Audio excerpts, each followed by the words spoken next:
Okay, welcome everybody. Today is Wednesday, the 14th of July, 2021, and this is the Cluster API Kubernetes SIG project meeting. We are following the Kubernetes SIG community meeting standards here. So that generally means be kind to your fellows and treat others as you would like to be treated. And please raise your hand if you would like to talk. So I guess we'll go right into the PSAs. Cecile, looks like you've got the only one. Yeah, hey, just wanted to say that we released Cluster API v05.0 with release. So yeah, go try it out and let us know if you find anything. All right, sounds good. I see Fabrizio is quickly adding another one. Do you want to go ahead, Fabrizio? Hey, you're sharing your calendar, Mike. Oh wait, am I sharing the wrong screen or something? Yep. Okay, let me stop sharing.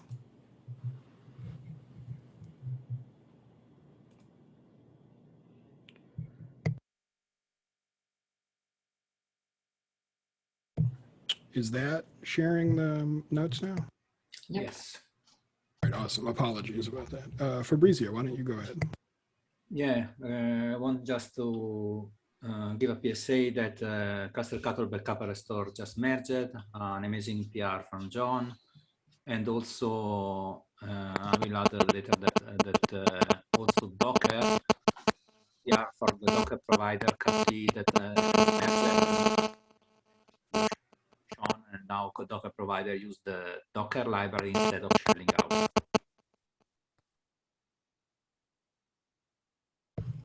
Okay. It looks like no other PSAs at the moment, so I guess we'll go into release blocking issues update.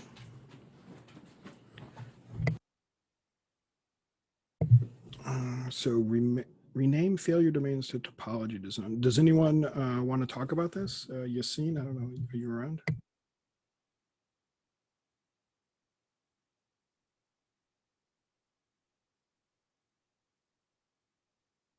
Nadir, go ahead.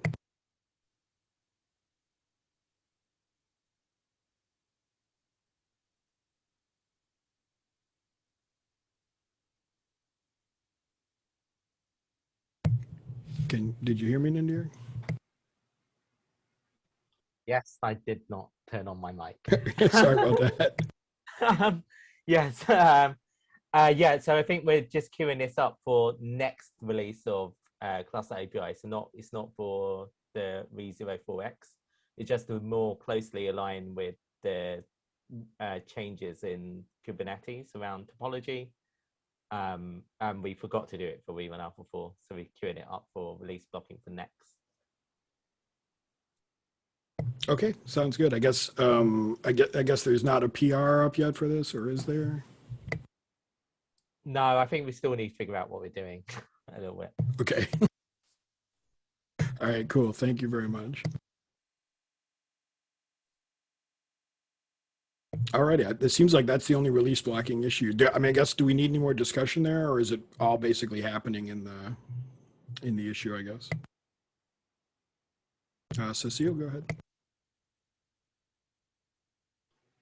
Yeah, I'm just wondering if we should really be marking like release blocking for issues that are like breaking for the next like API version, since we're not going to be tracking that anytime soon. And if instead we should just for the current changes that need to go in, like for example, like critical bugs and things like that that need to current release.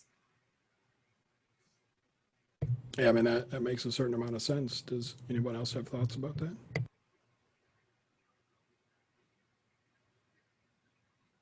Go ahead, Fabrizio. I think that it makes sense as it is. It is a release blocking, but it is on milestone next. And so maybe that we are only to improve the filter that we use in our document to look at the release blocking for the current release.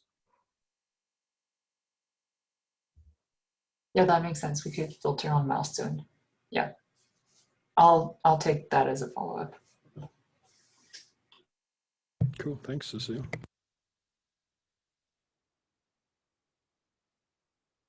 All righty. So let's see if we have any open proposals that need to be read out here. So cluster class and managed topologies, that one merged. Spot instance proposal update with termination handler. I guess this just needs reviews. Is anybody here who'd like to talk about that?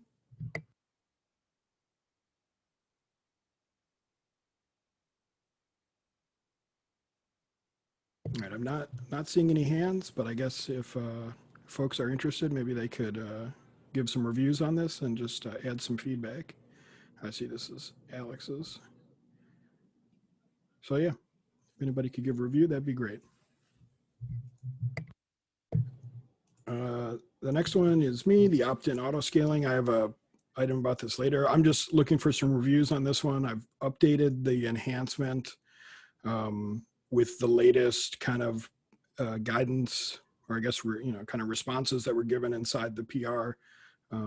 So mainly the big changes are I changed the way I changed the structure for the way the code looks based on some suggestions that Fabrizio gave, kind of making it look more like resource requests that are done in other parts of Kubernetes.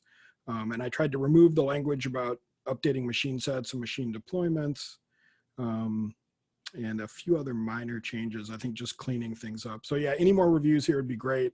I'd like to get, I'd like to get a PR up for this soon. So yeah, if anyone could give a review, that'd be awesome. Let's see what's next. So load balancer provider. I guess Joel and Nadir or David, anyone want to talk about this one? I don't think we've got anything new to report yet since last week. Okay. So still some work needs to be done here, it sounds like. Yeah, I think that's correct. I think the next step is for us to have a new task and a new doc to collaborate on. I'll volunteer to take an action item of creating those documents if there are no objections. Awesome. Sounds great, David. Okay, I guess we got a new one here, IPAM integration. I don't know, Jacob, are you here?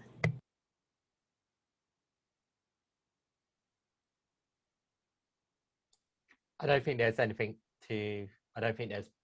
anything since last week. I haven't seen any comments in the document, so do take a look, I think. Okay, Cecile, go ahead. Yeah, there was a pretty good overview of this one last week. So for anyone who's interested in hearing like the discussion about it and the presentation by Jacob, you should check out the recording. Awesome, thank you. All right, and I guess the managed external etcd provider. Do we have anyone to talk about this, or? Yeah, so I had received some review comments and I addressed them, and so it's it's ready for another round of reviews. I mean, the review wasn't completed in the first round also. So yeah, I'm just looking for more reviews on this. Okay, great. Yeah, it looks like there's lots of cleaned up comments here, so that's a good thing to see. So yeah, if anyone could take a look, please do. Thanks. Alrighty, so back to the regularly scheduled agenda here, discussion topics. So the first one was me, but I pretty much said what I needed to. Just looking for some more reviews on the auto scaler, scale from 0.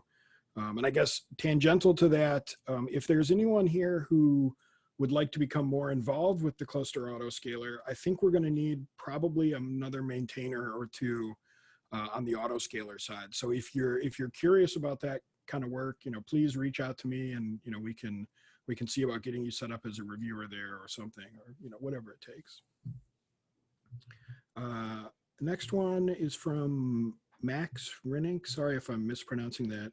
Volume detachment and CAPI lifecycle. Do you want to take it away, Max? Yeah, sure. So we basically have hit an issue. One on a regular basis that cluster API itself doesn't wait for volumes to unbind when it actually rolls nodes, which with certain CSI providers leads to issues. In our case, basically pure PSO, NetApp Trident, and the vSphere CSI provider, because they all expect unbind to happen. And if they don't get that or action to happen, they won't reassign the volume until you do a manual action to clean that up. The question is how to handle that in CAPI, because I think that's not provider specific. That will happen to every, that is CSI provider specific, and some expect that, some don't. Mostly on-prem providers expect it.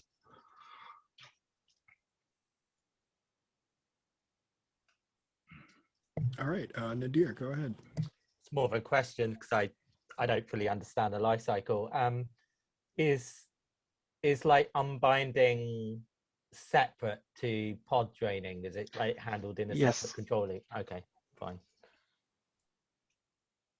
So basically after the pod evicts, the CSI controller will try to clean that up, but CAPI is usually faster than that controller.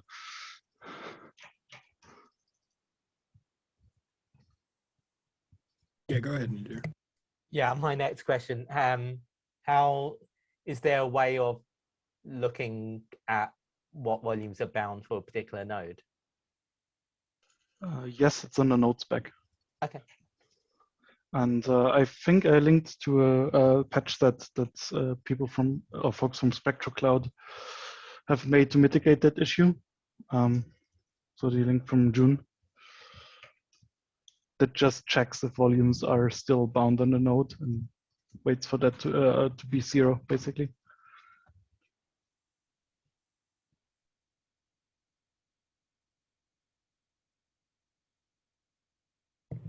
All right, I guess any other comments or questions about this topic?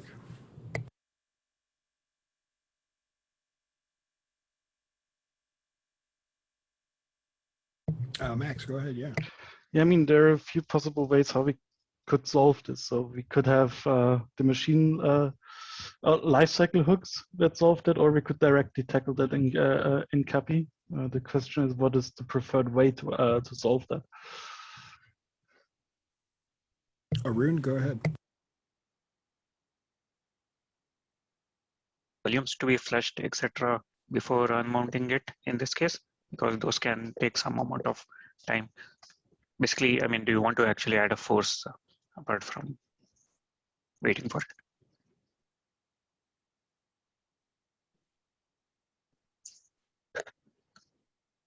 Does it make sense? So basically, if you have a large database and you have a lot of things to be written and so on, if you want to flush the cache, that can take a few minutes also sometimes. And do you want to wait for the whole lot, or do you want to have a grace period and unmount it? What is the thought here? I mean, if you have it in cluster API, the normal node drain grace period should apply. Oh, okay.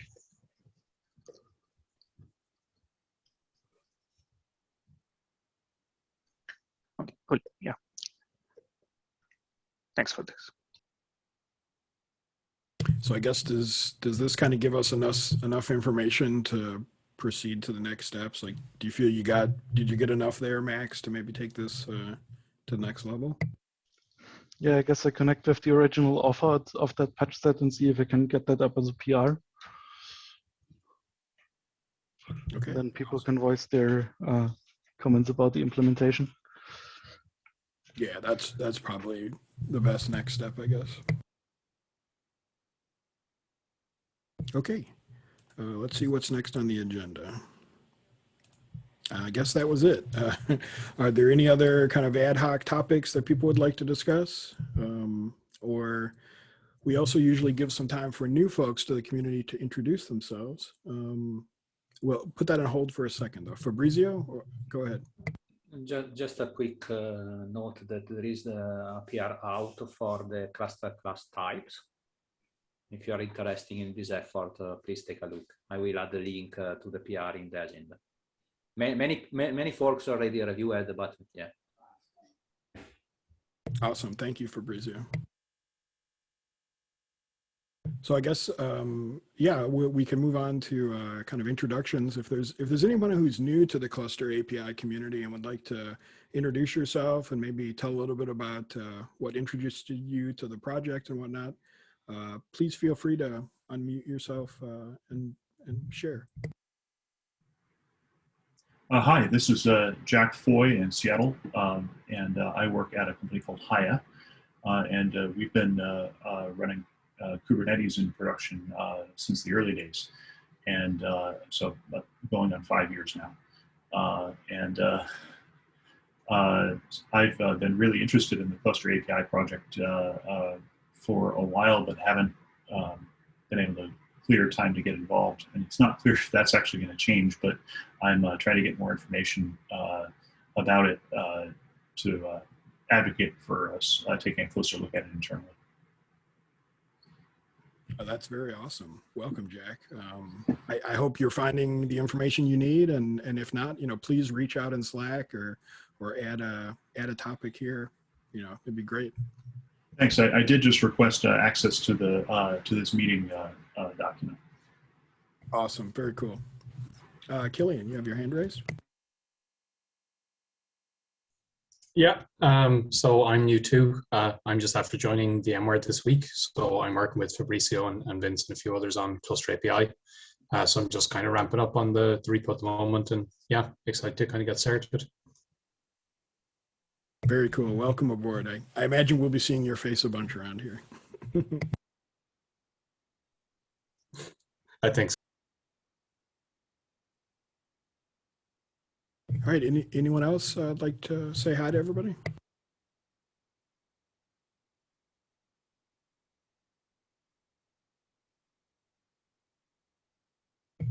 All right. Well, I guess we have no more topics on the agenda, and no more people would like to say hello. So I guess everyone can take about 40 minutes back, and we'll see you next week.